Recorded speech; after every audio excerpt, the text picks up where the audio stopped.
Όθεν ο Μάνος, επειδή το ασθενής άνθρωπος καθώς είπαμε, νέος 20ετής, κάλεσε επίκουρον και το γυαλί της Φαφάνας, 10 έτη μεγαλύτερον του, αφού του διηγήθη το νυχτερινό όραμά του, δια να του κάνει συντροφιάνη στην ασυνήθεια εκδρομή. Επήγαν μία νύχτα, όταν η σελήνη το 9 ημερών και έμελε να δύσει περί τη μίαν μετά τα μεσάνυχτα.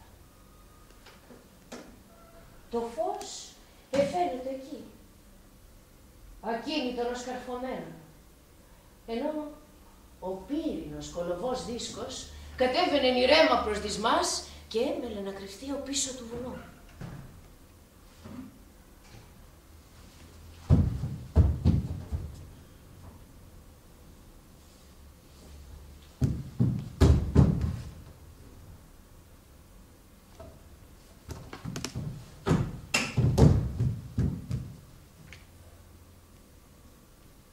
Όσον έπλεαν αυτοί με την βάρκα, τόσον τους έφευγε, χωρίς να κινείται ο φθαρμοφανός, ο μυστηριώδης πυρσός.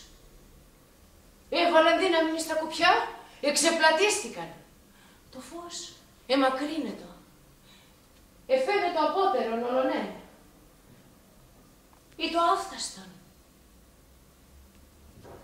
Τέλος, έγινε άφαντον από τους οφθαλμούς των. Ο Μάνος, μαζί με τον Φαφάναν, έκαμαν πολλούς σταυρούς. Αντίλαξαν ολίγας λέξεις.